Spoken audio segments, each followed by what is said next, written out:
കേരള ബ്ലാസ്റ്റേഴ്സിൻ്റെ ചരിത്രത്തിൽ ഇത്രയും മോശം സ്റ്റാർട്ട് ഇത് ആദ്യമായിട്ടാണ്. 3 മത്സരവും പരാജയപ്പെട്ട് ലീഗ് പോയിന്റ് ടേബിളിൽ അവസാന സ്ഥാനത്തിന് വേണ്ടി മത്സരിക്കുന്ന ഒരു ബ്ലാസ്റ്റേഴ്സിനെയാണ് നമുക്ക് കാണാൻ സാധിക്കുന്നത്. ഇന്ത്യയിലെ ഏറ്റവും കൂടുതൽ ആരാധക പിന്തുണയുള്ള ഒരു ഫുട്ബോൾ ക്ലബ്ബ് ഇന്ന് റിലഗേഷൻ സോണിൽ പെട്ട് കിടക്കുകയാണ്.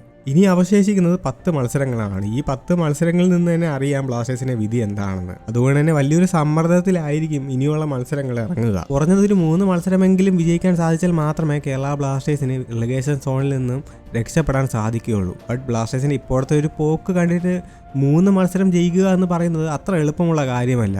എന്ത് തന്നെയായാലും ഇതേ സമയം മറ്റൊരു കാര്യം എന്തെന്നാൽ ആരാധകരുടെ കടുത്ത വിമർശനമാണ് ബ്ലാസ്റ്റേഴ്സ് ഇപ്പോൾ സോഷ്യൽ മീഡിയയിൽ നേരിട്ടുകൊണ്ടിരിക്കുന്നത്. മുമ്പ് മാനേജ്മെൻറ്റിന് നേരെ ഉണ്ടായിരുന്ന വിമർശനം ഇപ്പോൾ കോച്ചിന് നേരെയും താരങ്ങൾക്ക് നേരെയും ഉയർന്നിട്ടുണ്ട്.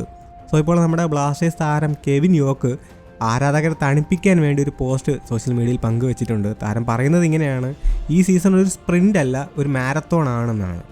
ഇപ്പോൾ പുറകിലായിപ്പോയി എന്ന് കരുതി വിഷമിക്കരുത്, അവസാനം എവിടെ ഫിനിഷ് ചെയ്യുന്നു എന്നതിലാണ് കാര്യം. ബട്ട് കെവിൻ യോക്കിൻ്റെ ഈ ഒരു പോസ്റ്റ് കൊണ്ടൊന്നും ആരാധകരെ ശാന്തരാക്കാൻ കഴിയില്ല.